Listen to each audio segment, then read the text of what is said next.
Al Morales, Fitchburg Police. Ned Hartwick with the Police Department. Paul Woodard with Public Works Department, Senior Engineer. And we also brought along Andrew Mayo from FGM, Architect.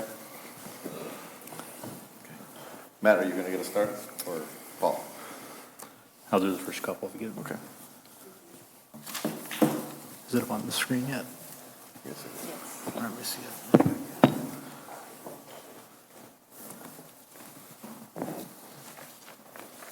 So who's Ready? gonna start? Matt? All right, I'll go ahead and start first. Sure. Okay. Sorry about that. So you get lined up here. All right, there I see it on the screen now. So I'm going to start with kind of the historical process. The city has followed for major building projects, and this, quite frankly, is the same I've done in other communities as well. Next slide. So typically the project is first approved in the capital improvement plans where all projects originate from. And then once it's included in the budget, we start taking it to the next step. An oversight committee is formed by the mayor.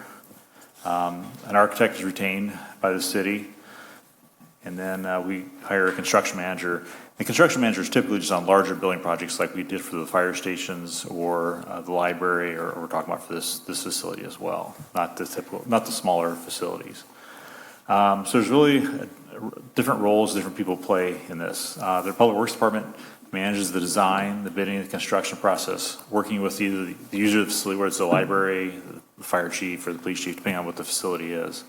Then we hire an architect to prepare the final program and space needs. They take a look at the work that's done already at the project. They prepare schematic design, do the design development, construction drawings, and construction administration.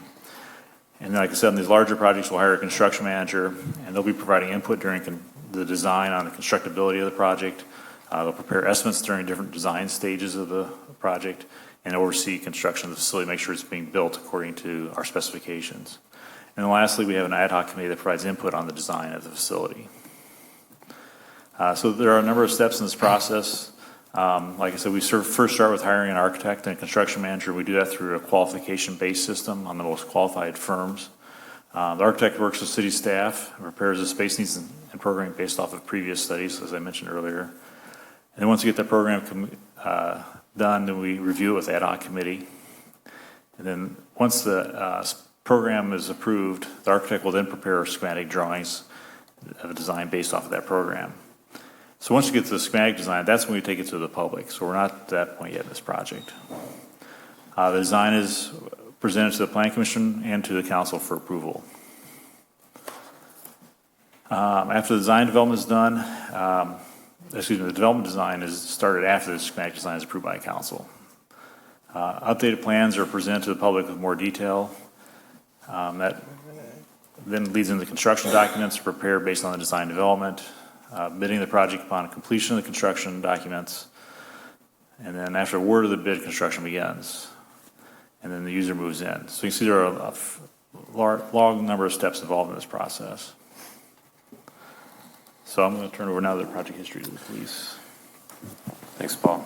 I'm just going to cover a few things here on project history. Some of you are very familiar with the history that we have here with the building and some of the things that have transpired since 1999 when we occupied. We occupied the building in 1999, moved into our current space. 2015, 16 years later, a space needs analysis was published. We'll talk about that in a second. And then the building project was first mentioned in 2016. However, it didn't really show up in the CIP budget process until 2017. In 2014, a space needs analysis began, and that was a study really looking at both the staffing and space needs for the future with horizons at the 5, 10, and 20-year marks. And it examined a couple different components, including possibility of a City Hall addition versus a standalone facility. This study was published in February 2015, and for those of you that have not seen it, it is available on the website. Major conclusion of the study, looking at square footage needs in anticipation of growth of the city and hopefully of the police department. It forecasted square footage needs, and this was looking at a standalone facility for the police department. You can see We currently occupy 17,783 square feet in the City Hall building. In 2020, which we have passed, that was forecasting 60,240 square feet, eventually getting to 78,874 square feet in 2035.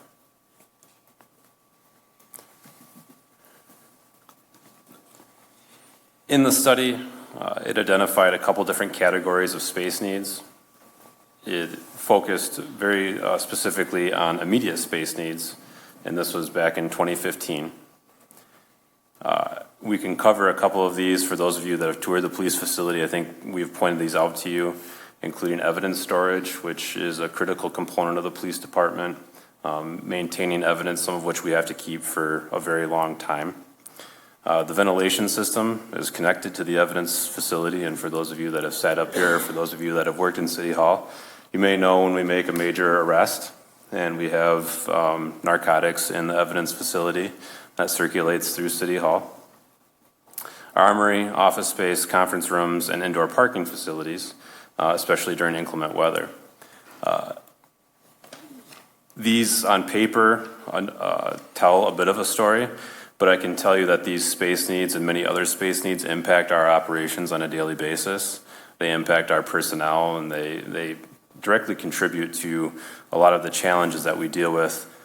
Just a couple weeks ago, we had a large investigation going on, and we had to bring witnesses up to City Hall, up to this space and to other spaces just down the hall, just because we had so many people to interview as part of a very major investigation. So it's one thing to look at some of these things in a study or in a presentation, but to work in these areas every day, to have to manage piles of evidence and to find space to meet is a challenge on a regular basis for us.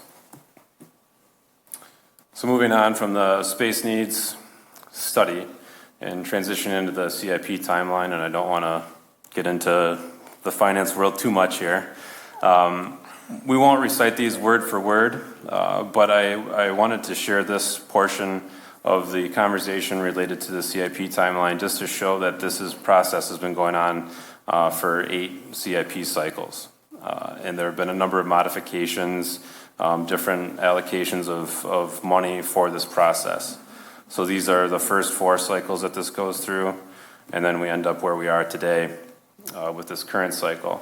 A couple key points on this are that we've had modifications of the type. It was transitioned from an addition to a standalone facility. There have been modifications to timing and modifications to the square footage and funding. I think just as a reminder for everyone involved that this current process that we're in right now is a result of approval and direction from you, or for those of you, or from people that sat in seats prior to you. So again, this process has been very involved since 2016.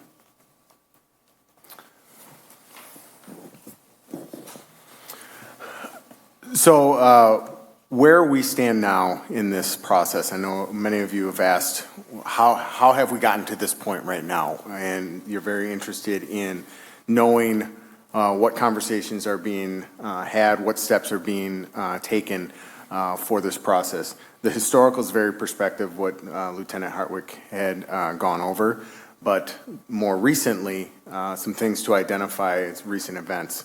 Obviously, most of you already know in March of 2023, the ad hoc committee had been created, and they're very integral in the approval process of any designs moving forward.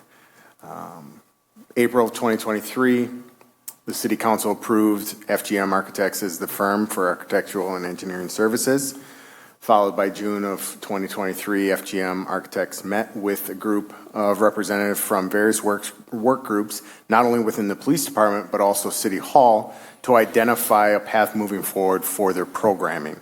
And I will probably screw up programming and design, but note that the design is not, we are not in the design phase of the facility, we're simply in the programming phase. So they essentially took all of our thoughts, our ideas, best practices, industry standards, and created their first iteration of the programming for the police facility. July of 2023, City Council approved Pepper Construction as the construction management firm for the project management. And in July of 2023, the first meeting of the police facility ad hoc committee commenced. I think it's important to point out all of those members of the ad hoc committee: Alder Jim Wheeler, Rosa Agaloo, Andy Potts, David Rousseau, Chief Morales, Officer Wani Nohos, and Paul on that ad hoc committee. Also, a concern that's been noted in this group and in others is what steps along the process does the public have to engage in this project, to provide their input, to gain knowledge. Steps that we've already taken so far in this process, as well as steps that we will be taking as this process moves along, this is a standing talking point for all our police district community monthly meetings. We also have information on our website, as well as we post on social media. Fact TV is a partner with us along this process. We'll have public presentation meetings as the schedule moves along in this entire multi-step process. Obviously, the ad hoc meetings with the ad hoc committee are for the public, and then here in this venue for council meetings as well. So each step along this planning process and development stage in this entire project, the community will have an abundance of opportunities to provide feedback and gain information for this project. So moving forward from this stage, just to kind of give a timeline, we're not putting shovels in the ground tomorrow across the street. And it's important that everybody realize that we are in mile 2 of this marathon for this project. No designs have been finalized, nothing has been approved other than the architects, and we need to allow this process to move along. Some prospective timeline milestones moving forward are August, this month of this year, we're moving forward in the schematic designs. In November of 2023, those schematic designs are for public meeting, and those schematic designs then move to approval by this governing body. After that approval of the schematic designs, the design development then begins and then moves to 2024 February, where the design development, there's a public meeting and finally approval from Common Council. Moving forward, you can see as we go along this timeline, I don't need to identify every step along the way, but we don't move to construction bids until September of next year. So there's still a long road in this whole process for the design of the building.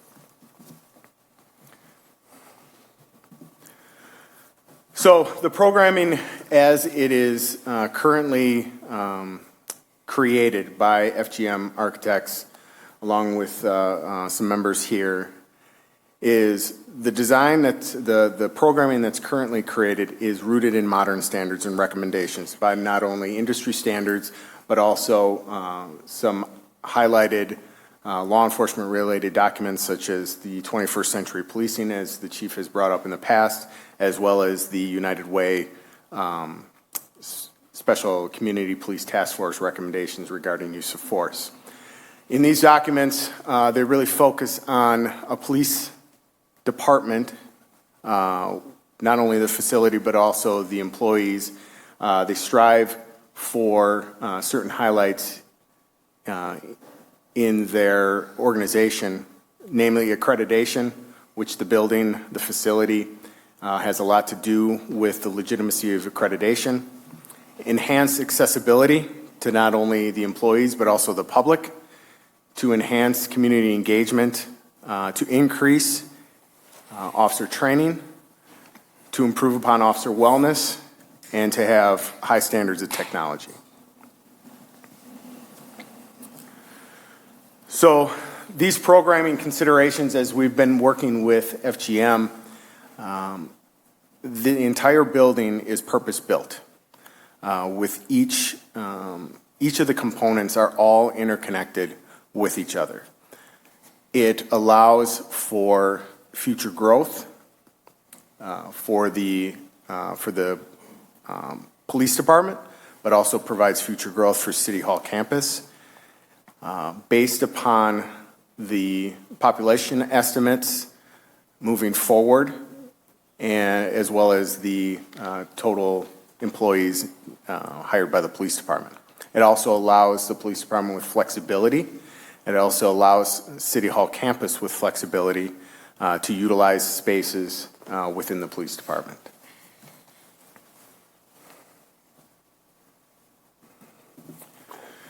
So as we've been planning, we have identified a preferred schematic design or programming that is projected at approximately 78,000 square feet. It's a multi-level police facility highlighting sustainability features as well as training components within the programming created.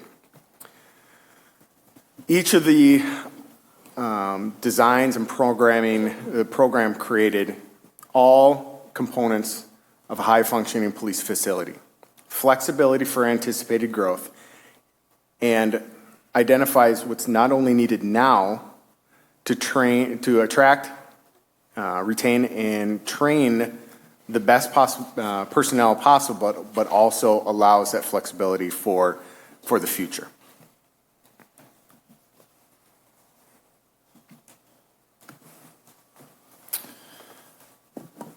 So in summary, want to wrap up with a few questions. This isn't a graded quiz. It's just a kind of a steering exercise here to talk about some of our priorities and ask ourselves collectively as a community, as a council, as a police department, looking forward into the future.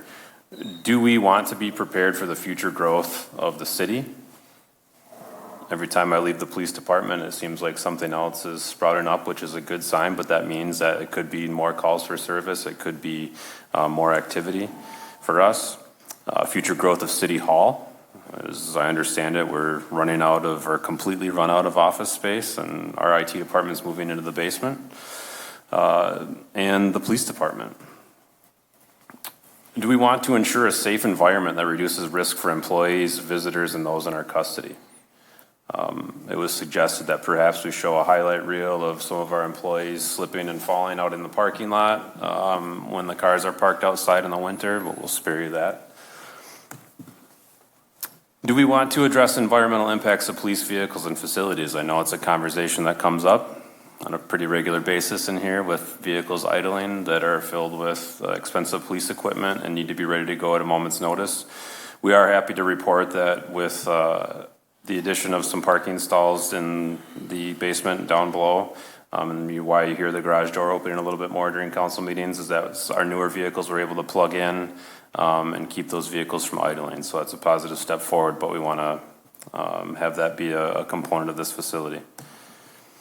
Do we want to create a space that fosters increased community engagement? So do we want a police department that's easily accessible, that people know where to go? When I have to give directions for someone to get to the police department, I want it to be someplace that people know where to go when they're coming to pick something up, when they're coming to meet with an officer. We want that place to be welcoming and inviting and not a long hallway in the lower level of a building. Do we want to ensure that our police personnel are highly competent in order to meet the high expectations of our community? Just about on a weekly basis, we meet with different organizations, community groups that are hoping that we can be trained in a new topic.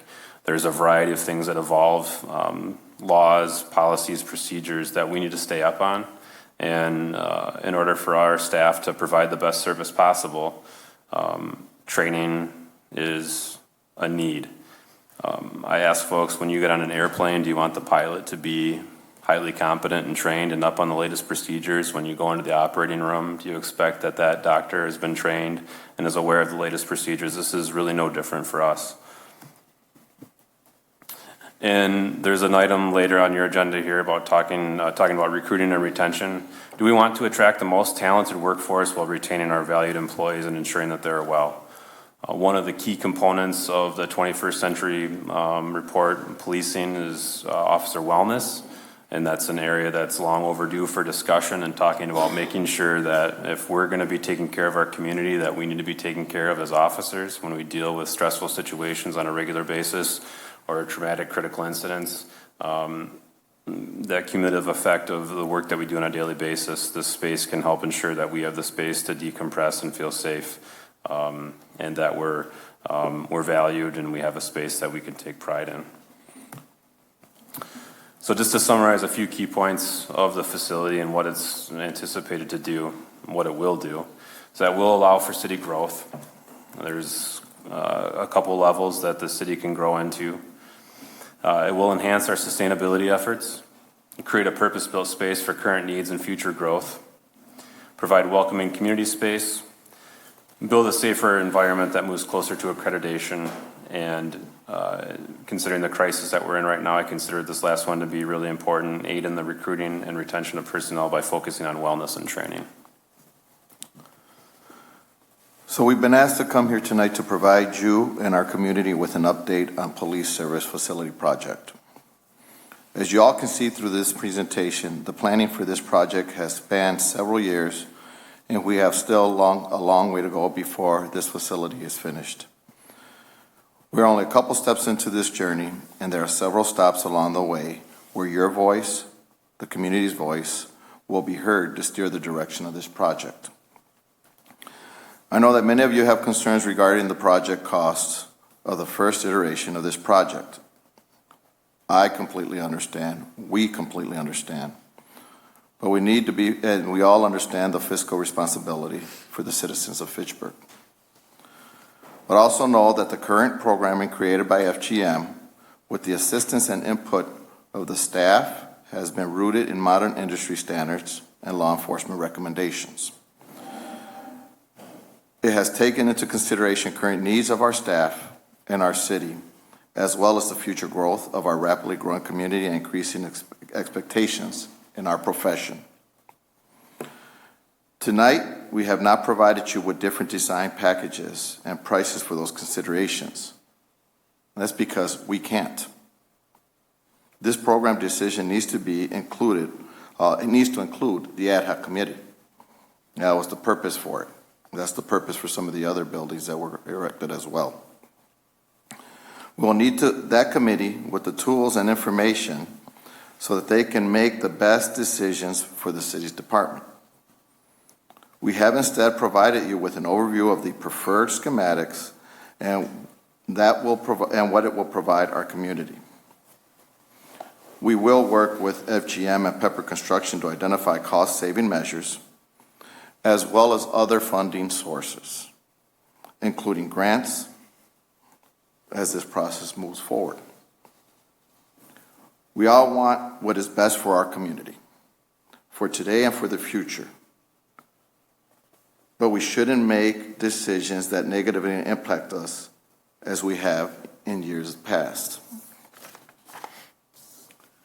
It is my hope that we can learn from those decisions to adequately prepare for the future and ultimately save our community both time and resources.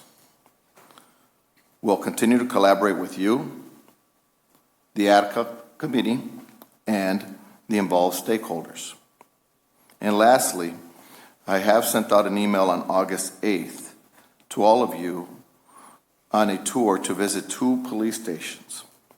I received 3 responses, but I please want you to attend. It's extremely helpful, and it will be helpful in the decision-making process for you and us as this project moves forward. Thank you. Okay, so we are open for question, comments. This is your opportunity. Who is going first? Gabriela. I just want to thank you for this. This is really helpful to kind of see the stepwise exactly what's happening. As we were going through the approvals and the lead up to this, I didn't quite know exactly what the full picture looked like. So this is really helpful. It's great for me, but I think also it's great to have this on a public record too for anyone that's curious about the process.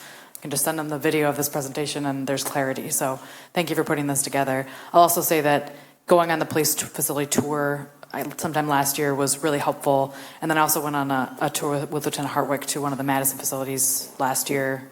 And that was also really helpful. So if anyone hasn't done that already, I'd encourage you to go take a look because it just really helps contextualize it because it's a huge cost and it's a big decision, a lot of big decisions. And yeah, there's a lot that goes into this and I appreciated all the context as we move forward in this process. So thank you so much for putting this all together. I really appreciate it. Thank you.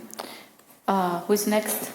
Jim. Chief, could you just make sure the council members get a copy of send us a copy of the The presentation? presentation, absolutely. Yeah. And who thought of putting a police station in the basement of a building? I just still can't figure that one out. And we talk about what Madison does a lot on this. And Madison put 2 fire stations up on opposite sides of the city before they even really started to put houses up because they anticipated what was going to happen. And this seems to put a police station the way it's configured now down there with not having this kind of like the things that would need to make sure that it's safe, that it's secure, and that we're going to protect evidence and not think about that back in 1999. I mean, I don't know. It just seems to be, if we don't do it right, we're just going to be paying more money. And I would just like to see it being done right now so that in the future we don't have to make changes. Thank you. David. Ned, on the one slide, it showed, I think we're at 17,000 feet right now, and in 2020, it showed we had to be at, it was like 4 times that or 3 times that. Is that including, where we have evidence stored in other buildings or something that we're 3 times too small right now? That's correct. Yeah, that I don't think. I just that does wanted not clarification include that does on not that. include the remote evidence facility storage you have. That's outside of that. Okay, thank you. I have a couple of questions. Okay. Yeah, to address Jim's comments, because I was here. Oh, it was your fault. As Paul was. So I had a lot of problems with the construction of this building. I thought this was the wrong location in the city to put it, but the location of the police department in the basement was just integral to building the building because at the time Doug Morissette only wanted to build one building, and I'm actually surprised that we're here now 25 years later. And we still have fire station number 1, because that's where the police department used to be, was over on Lacey Road. And that facility, we were told at the time, had all kinds of, air quality problems and everything else. And, that building was going to have to be demolished. There was a proposal that was floated through for building a retirement community on that site, demolishing the building, building a retirement community there. None of that ever happened, and we still have the building. So, when we decided to build this building, you have to keep in mind at the time, the city was about 17,000 population, Paul, 18,000? Probably a little more, about in the low 20s, I'd say Maybe. at that time. Yeah, but I think we only had 22 or 24 sworn officers on staff. And they're just, everything was so much smaller. And at the time, we never imagined the kind of growth that the city was going to have. So that's why it was done that way. I have a question. Can you explain what are going to be you mentioned that you're going to enhance the sustainability efforts. What do you mean? What does entitle that? What is the sustainability effort that you want to incorporate in the building? That's yet to be determined as we go through the schematic design phase. We're looking at different options, from passive building design where you try to make the building envelope tighter, different materials that reduce the amount of energy it consumes, to geothermal or solar. So there's a variety of things that we're still looking at in terms of sustainability at this point. Okay, I imagine because the two fire station, they were built following geothermal and solar, so I expecting, I don't know, that we are gonna do the same with the police facility. It's not necessarily given. We may go with a passive building design. That's something we're still taking a look into. There are problems with solar. We've had cities experience a number of costs with solar. It's not just you put on the roof and you get free energy and you walk away from it. With solar, you have to replace the panels every 20 years. Geothermal is the same issue. You've got a lot of pumps that have to replace periodically. So maybe the better solution might be to try to just reduce the amount of energy that the building needs. So I think everything should be on the table at this point until we work our way through the process and figure out what's the most effective way to handle the energy needs of this building. Well, I will recommend that, we should look at solar and geothermal. I'm not saying we're not going to look at it, but I'm saying we need to look at all the options. Okay. So the other thing, can you explain me about the training? You mentioned about training and the training facility. What does it going to include that? What is? So the way that the programming is designed right now is all of the training components include a large training room that can be used by the public as well as by the police department. It also includes a defense and arrest tactics room. Defensive arrest and arrest tactics is essentially any kind of physical interaction that a police officer would encounter. We're able to train officers on the best practice, creating time and distance, utilizing de-escalation tactics first, prior to any kind of physical interaction that anybody would use. And then also the open concept, multifaceted training bay. And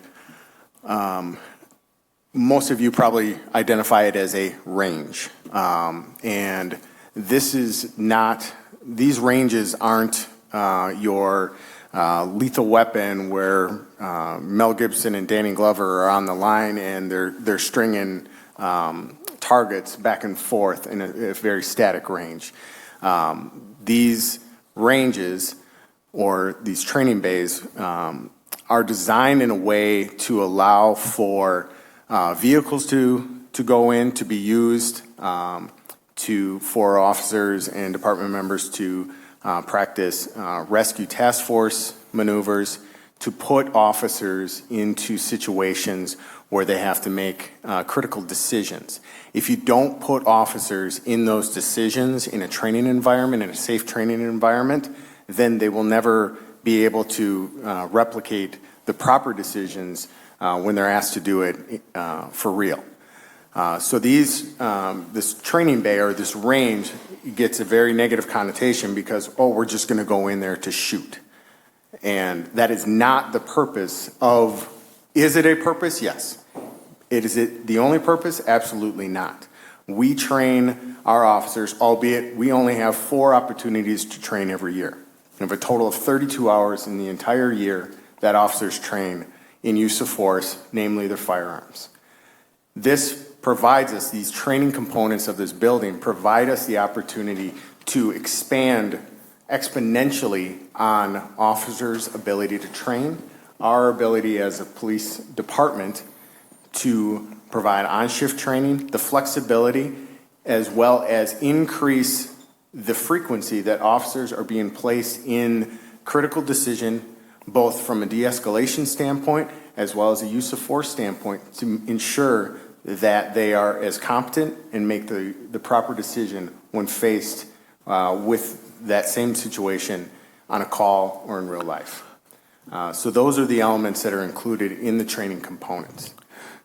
Just to add on top of that the training component or the training piece is not added space, with the exception of the multi-purpose room. The other ones are interchangeable, no different than a community room can be used as a classroom setting.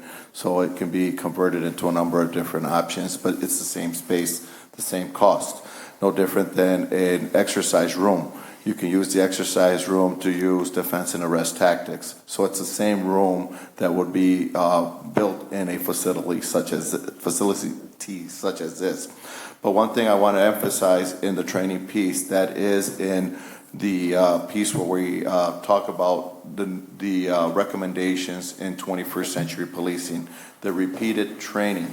I just want to put things in perspective. When I was talking to a community a couple of weeks ago, a community group, when they asked, why this? Similar to what you asked, Mayor. In the audience, many of you don't know, but there's a Hall of Fame basketball player in the back here, Dave Shaw. And I'm going to bring him, mention him, because for basketball, you shoot a free throw. It's uncontested. You should be able to make a free throw 100%. NBA basketball players can shoot free throws every day. And they're lucky if they can sustain an 80% free throw average. One of the highest risk tools that a police officer has on their belt, and you all have seen nationally what goes on when we use that tool, that's our firearm. But yet we only have the ability to train with that 4 times a year. Yet we are supposed to be proficient with that. When you train with it more, the use of force goes down because of the muscle memory, the repetition, and the encounters and the scenarios that you play out. Your use of forces do not increase. Nationally accredited tactical enforcement units have less use of force because they train so much that when they encounter those situations, their ability to de-escalate are much greater. That's why we push the standard that's in the 21st century, and we're now 23 years into it, the 21st century, to have the ability to train our officers to the expectations of the Fitchburg community. Any other comments? Question? So what I want to add is, you mentioned that you cannot bring the option, today to us because, you cannot calculate that. But I think it's important for this council to understand, we already approved $35 million in the CIP, you know what I mean? So that one is what is available right now, So I think for us, when you start doing the design and adding the components, this amount is, it's not going to be enough, we need to know how much is that, we need to, I think that we have to come up with options eventually, because, the budget is 35 million, and I know that construction costs and other things that we cannot control will be, part of this process.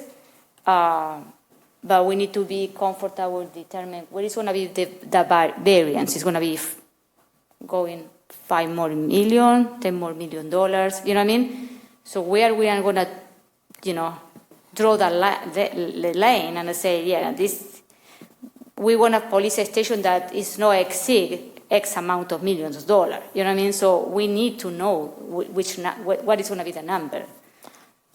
So that's one of the reasons we have Pepper Construction hired, is we work through those different design steps. They'll be preparing estimates, and so we'll be able to touch base with the council on that as we go along. So we're a little early yet to give a really good number at this point. And part of the process is when we bid the project, we'll have some what we call add alternates. So depending on how the bid prices are, there'll be different elements we could add on to the building or components we could add to the facility. So there's still more to come yet on the cost. I think when we come back in November, okay. the approval, we'll have one estimate. Remember, there's different estimates done throughout the process as we go along. So by November, you're going to have an idea how much it's going to be. We'll have a number then. And when do you need to have the final, number? So because you need to give the okay to the engineers and, the architect to start the process, So it's going to be November? In November, we'll come back for the council approval at that point. Okay. Any other question, comment? No? Okay. Thank you very much for the presentation.